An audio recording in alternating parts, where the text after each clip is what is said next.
বিজ্ঞান বড়াই করো না, তোমরা যা শিখেছো আল্লাহর কাছ থেকেই শিখেছো। আকাশে উঠছো, তোমাদের অনেক আগে পাখিরা উড়েছে, ওরা শিখাইছে। মানুষ তো ভালো, বিজ্ঞান শিখতে হয়, চলুন আমার সাথে মৌমাছির কাছে, দেখেন মৌমাছি কত বিজ্ঞান জানে। কি দিয়া বড়াই করবা? ছোট্ট মৌমাছি, এই মৌমাছির মধ্যে আল্লাহ পাক কত বিজ্ঞান দান করেছেন দেখেন। আল্লাহ রাব্বুল আলামিন বলেন, ওয়া আওহা রাব্বুকা ইলান নাহল আন ইত্তাখিযি মিনাল জিবালি বুয়ুতাও ওয়া আশ-শাজরি ওয়া মিম্মা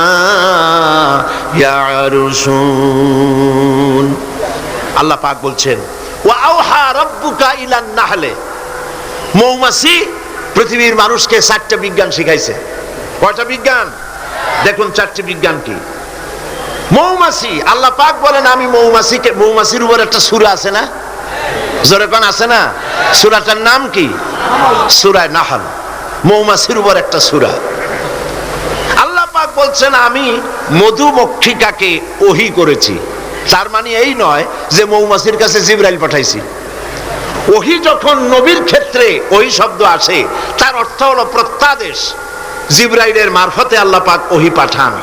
আর যখন এই ওহী অন্য কোথাও আল্লাহ ব্যবহার করেন, তার অর্থ হয় গোপন সূক্ষ্ম ইঙ্গিত। যেমন মুসা আলাইহিস সালামের মাকে আল্লাহ পাক ওহী করেছিলেন, এখানে জিবরাইল পাঠান নাই, ইলকা করে দিয়েছিলেন। মৌমাছিকেও তার মনের মধ্যে গোপন ভাবে সূক্ষ্ম ইঙ্গিত আল্লাহ দিয়েছেন কি, আত্তাখিজি মিনাল জিবালে বুয়ুতা, পাহাড়ে বাসা বানাও, ঘর বানাও পাহাড়ে পর্বতে। যেহেতু মধু হলো একটা মেডিসিন, মধু কি? এই মেডিসিনটা কে বানিয়েছে? আল্লাহ পাকের নির্দেশে। কে বানালো? মৌমাছি বানালো। কাজে এই মেডিসিনটা দিয়ে শুধুমাত্র গাছপালা যে দেশে আছে সেই দেশের মানুষ উপকৃত হোক, তাহলে তো সারা পৃথিবীর মানুষ পাবে না আল্লাহর এই ওষুধ। এই জন্য মৌমাছিকে বলা হচ্ছে পাহাড়ে বানাও। পাহাড় হয় মরুভূমির ভিতরে বেশি হয়, এই পাহাড়ের গায়ে গিয়ে চাক বানাও। ওয়ামিনাশ শাজারে, আর গাছে চাক বানাও। ওয়ামিম্মা ইয়ারিশুন, আর বিল্ডিং এর কার্নিশের তলায় গিয়ে চাক বানাও। কইতে ইচ্ছা করে না? এই 3 জায়গায় চাক বানাও। এই 3 জায়গায় চাক বানাতে গিয়ে মৌমাছি 4টা বিজ্ঞান দেখাইলো। হচ্ছে কেমিস্ট্রি। অথচ মৌমাছি কোনো সায়েন্স ল্যাবরেটরিতে পড়াশোনা করে নাই, কথা ঠিক কিনা? তার কেমিস্ট্রিটা কি? কার্নিশের নিচে বিল্ডিং এর গায়ের সাথে লাগানো মৌচাক আপনারা দেখছেন কিনা কোন? এটা ঝুলে থাকে, ঝুলন্ত অবস্থায় থাকে। একটা পরিপক্ক ঝুলন্ত মৌচাকে কম করে হলেও সব থেকে বেশি যা শুনেছি আধা মণ থেকে 35 কেজি, 30-35 কেজি পর্যন্ত ওজন হয়, এত মধু থাকে। এখন এই মধুটা ঝুলে আছে। এটা ঝোলাবার জন্য তার কাছে কোনো সুপার গ্লু ছিল না, কোনো আটা ছিল না। আল্লাহ পাক তাকে এমন আটা শিক্ষা দিয়েছেন যে আটা লাগায় দিয়েছে, লাগাবার পর মৌমাছি সেখানে মধু দিয়া 20 কেজি, 30 কেজি, 35 কেজি পর্যন্ত হইল, অথচ ছিঁড়ে পড়লো না। ঠিক কিনা বলেন? মৌচাক কার্নিশ থেকে ছিঁড়ে পড়ে গেছে এরকম দেখা গেছে নাকি? না। মৌ যখন ভরে গেল, তখন মধু কেটে নিয়ে যাওয়ার পর ছেঁড়া খাতা যেমন ঝোলে, ওই রকম দেখা যায় ছেঁড়া খাতার মতো ঝুলছে, তাও পড়ে না। 6 মাস 1 বছর পর্যন্ত লেগে থাকে। ছোট্ট মৌমাছিকে এই আটা জাতীয় কেমিস্ট্রি কে শিখাইল? এই বিজ্ঞান কে তারে শিক্ষা দিল? সুবহানাল্লাহ। এরপরে দেখুন মৌমাছির দ্বিতীয় বিজ্ঞান, ইঞ্জিনিয়ারিং টেকনোলজি। মৌমাছি বাসা বানালো। সেই বাসা 6 কোণ বিশিষ্ট চেম্বার, এক একটা চেম্বার 6টা কোণ। লক্ষ্য করে দেখবেন, সমান মাপের কোণ বিশিষ্ট চেম্বার তৈরি করে লক্ষ চেম্বার। অথচ তার কাছে জ্যামিতি বক্স ছিল না, তার কাছে মেশিন মাপ করে সুন্দর করে এটাকে এভাবে সাজায়া এই মৌমাছি ভিতরে মৌ ঢুকাইয়া আবার চেম্বারগুলির মুখ আটকায় দিল, যেন ফোটা ফোটা হইয়া যা সে সঞ্চয় করেছিল তা যেন পড়ে না যায়। এই যে বাসা বানাইলো, এটা হলো তার ইঞ্জিনিয়ারিং টেকনোলজি। এই টেকনোলজি আরো যদি দেখতে চান, বাবুই পাখির কাছে যান। বাবুই পাখিরে ডাকি, বলিছে চড়াই, কুড়ে ঘরে থেকে করো শিল্পের বড়াই। যদিও বাবুই পাখি, চড়ুই পাখি বাবুই পাখিকে এটা বলেছে, আসলে শিল্পের বড়াই করার মতো। এই যে চতুর্দিক থেকে পাতাগুলি ছিঁড়ে এনে যে বাসা বাবুই পাখি বানালো, আগেই কোন সুবহানাল্লাহ। এই বাসা শুধু বাসা নয়, এর মধ্যে বেডরুম আছে, এর মধ্যে ডাইনিং রুম আছে, মাস্টার বেডরুম আছে, শুধু টয়লেট নাই। নিচ দিয়ে ঢুকবে, আবার ব্যাকডোর দিয়ে নিচের থেকে আক্রান্ত হলে ব্যাকডোর দিয়ে পালাবার ব্যবস্থাও আছে। এই বাসার ভেতরে কোনো বিদ্যুৎ লাইন পিডিপি বা আরইবি কেউ লাইন দেয় নাই, ফলে বেচারা অন্ধকারে তারা স্বামী স্ত্রী কনজুগাল লাইফ লিড করবে কি করে। সেজন্য ওর মাথার মধ্যে আল্লাহ এমন বুদ্ধি দিলেন, কিছু কাদা এনে বাসার ভেতরে কাদা লাগিয়ে জোনাকি পোকা 5-6টা ধরে এনে মাথা ভিতরে ঢুকায়া পাছা বাইর করে দিয়ে রেখেছে। অটোমেটিক 0 পাওয়ারের বাল্ব তৈরি হয়ে গেছে।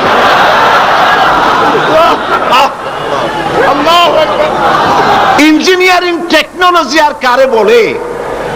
আমার দেশের ইঞ্জিনিয়ার যারা আছেন, এই রকমের বাসা বানানো তো দূরের কথা, ভালো করে বাসাটা খুলুন তো দেখি, বুঝবো আপনি কেমন খুলতে পারেন। খুলতেই পারবেন না, বুনানো তো দূরের কথা। এটা গেল 2 নম্বর টেকনোলজি, ইঞ্জিনিয়ারিং টেকনোলজি। এরপরে হলো মেডিকেল সায়েন্স, চিকিৎসা বিজ্ঞান। আল্লাহ রাব্বুল আলামিন মৌমাছিকে বলছেন, সুম্মা কুলি মিন কুল্লি সামারাতি ফাসলুকি সুবুলা বিকা যুলুলা। সব রকমের ফুল থেকে মধু চুষে নাও আর তোমার রবের নির্ধারিত পথে চলতে থাকো। সব রকমের ফুল থেকে মধু আহরণ করে মৌমাছি আহরণ করে এক জায়গায় রাখলো, পয়জন হলো না, এটা মানুষের জন্য সেবা হয়ে গেল। আর মধু কখনো নষ্ট হয় না, কখনো পচে না। মধু যদি পিওর থাকে, ওর ভিতরে যদি আপনি কিছু না মিশান, বছরের পর বছর মধুর পিওর থাকবে, নষ্ট হবে না। আলহামদুলিল্লাহ। ঔষধের পচন ক্রিয়া নষ্ট করার জন্য অ্যালকোহল ব্যবহার করা হয়। বিজ্ঞানীরা আবিষ্কার করেছেন অ্যালকোহলের কোনো প্রয়োজন নাই, বরং অ্যালকোহলের পরিবর্তে হালাল মধু ব্যবহার করলেই ঔষধের পচন ক্রিয়া নষ্ট হতে পারে। আল্লাহ পাক বলেছেন, ফিহে শিফাউল লিন্নাস, এর মধ্যে রয়েছে মানব গোষ্ঠীর জন্য সেবা, রোগের প্রতিষেধক। সুবহানাল্লাহ বিহামদিহি। এটা হলো মেডিকেল সায়েন্স। চতুর্দিক থেকে মধু সংগ্রহ করে একত্রিত করছে, পয়জন হচ্ছে না, এটা তার জন্য, মানুষের জন্য সেবা হয়ে যাচ্ছে। 4র্থ নম্বরে মৌমাছির কাছে যে বিজ্ঞান শিখবেন সেটা হলো মেরিন বায়োলজি। আল্লাহ পাক বলছেন, ফুল থেকে মধু আহরণের জন্য তুমি চলে যাও, কিন্তু রাস্তা ভুলে যেও না, রাস্তা ভুলে যেও না।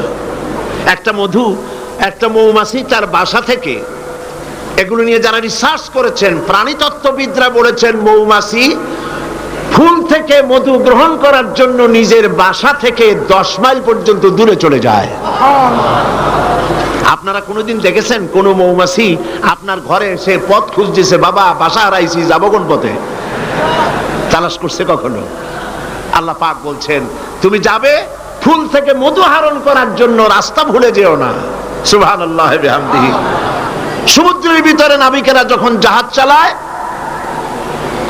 ইনল্যান্ড রিভার লাইনে, আমাদের দেশীয় নদীগুলিতে স্টিমার যখন থাকে, সামনে সার্চ লাইট থাকে, কিন্তু সমুদ্রে শিপগুলি, এদের কোনো সার্চ লাইটের দরকার নাই। সার্চ লাইট জ্বালাই দেখবে কি? পানি আর পানি, কি দেখবে? সেই জন্য তাদের জন্য প্রয়োজন হচ্ছে একটা মানচিত্র আর একটা কম্পাস। কম্পাস, মানচিত্র, রাডার, এগুলিকে ফলো করে স্টিমার শিবগুনি মহাসমুদ্রের ভেতর দিয়ে চলে, পথ হারায় না। এবার আপনি বলেন, মৌমাছি নিজের মৌচাক, এই চট্টগ্রাম কলেজের কার্নিসের নিচে তার বাসা, মধু আহরণ করার জন্য চলে গেল। এখান থেকে 10 মাইল কদ্দূর? বদ্দার হাট নাকি হাটহাজারি? হাটহাজারি গেছে মধু আনতে। ওর কাছে কোনো কম্পাস ছিল? কোনো মানচিত্র ছিল? কোনো মানচিত্র, কোনো কম্পাস নাই। চলে গিয়েছে মৌ আনতে, আর ঠিক সেখান থেকে মধু মুখে করে এনে আবার জায়গায় পৌঁছে গিয়েছে। সুবহানাল্লাহ বিহামদিহি। হে মানুষ, তুমি কোনটা দিয়ে আল্লাহর সাথে, তুমি কি দিয়ে নিজের বড়াই করো?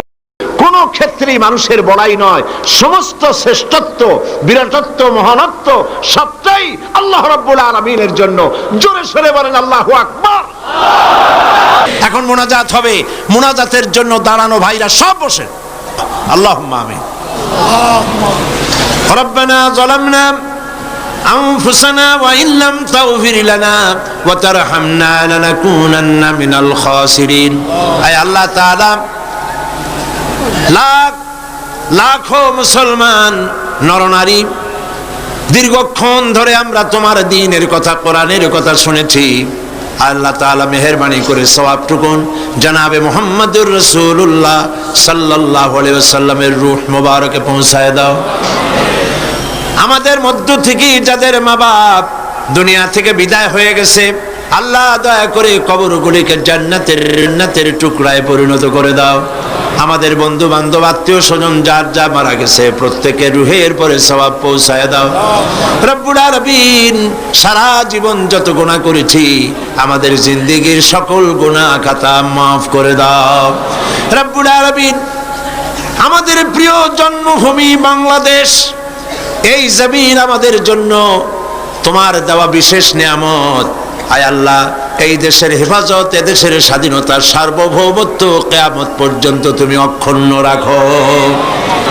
সন্ত্রাস মুক্ত, দুর্নীতি মুক্ত একটি দেশ আমাদেরকে উপহার দাও। এমন পরিবেশ তুমি তৈরি করে দাও যাতে করে তোমার কোরআন সুন্নাহ এদেশে পরিচালিত হতে পারে। রব্বুল আলামিন, মা বোনেরা প্রতিদিন কষ্ট করে আসেন, আল্লাহ মা বোনদের জিন্দেগির গুনাহ খাতা মাফ করে দাও। রব্বুল আলামিন, আয় আল্লাহ, तमाम পৃথিবীতে মুসলমানেরা যত দেশে বিপদে মুসিবতে আছে, প্যালেস্টাইনের মুসলমান, কাশ্মীরের মুসলমান, আয় আল্লাহ, সোমালিয়া সুদানের মুসলমান, এরিত্রিয়ার মুসলমান, আলজেরিয়া, চেচনিয়া, বসনিয়ার মুসলমান, বার্মার মুসলমান, যত জায়গায় বিপদে আছে আল্লাহ তুমি তাদের সাহায্যকারী, হামি ও নাসির হয়ে যাও। আয় আল্লাহ, আমাদের অপরাধের কারণে, আমাদের গুনার কারণে আমাদের উপরে তুমি নারাজ হয়েছো, আল্লাহ তুমি দয়া করে আমাদেরকে ক্ষমা করে দাও। রব্বুল আলামিন, মুসলমানদের উপরে तमाम পৃথিবীর চতুর্দিক থেকে বিপদ ঘনায় আসতেছে। আল্লাহ, আমরা তোমার কাছে আশ্রয় চাই। সিত্রুল আরশে মাসবুলুন আলাইনা ওয়া আইনুল্লাহি নাজিরাতুন ইলাইনা বিহাউলিল্লাহি লা ইয়াকদিরু আলাইনা। আল্লাহুম্মা ইয়া মুনজিলাল কিতাব ওয়া মুজরিয়াস সাহাব ওয়া সারিয়াল হিসাব হাজিমিল আহজাব اللهم اهزمهم وزلزلهم وانصرنا عليهم। اے اللہ تعالی তুমি মুসলমানদেরকে সাহায্য করো। اللهم زدنا ولا تنقصنا واكرمنا ولا تهنا واكرمنا ولا تهنا واكرمنا ولا تهنا واعطنا ولا تحرمنا واثرنا ولا تؤثر علينا وارضنا وارض عنا يا كريم يا رب العالمين। اللهم اعز الاسلام والمسلمين، اللهم اهلك الكفرة والمبتدعة واليهود والهنود والنصارى والمشركين، اللهم شتت شملهم، اللهم مزق جماعهم، اللهم دمر ديارهم، اللهم انصر من نصر دين محمد واخذل من خذل المسلمين. آمين. ربنا تقبل منا إنك أنت السميع العليم وتب علينا إنك أنت التواب الرحيم سبحان ربك رب العزة عما يصفون وسلام على المرسلين والحمد لله رب العالمين واجعل آخر كلمتنا عند الموت لا إله إلا الله محمد رسول الله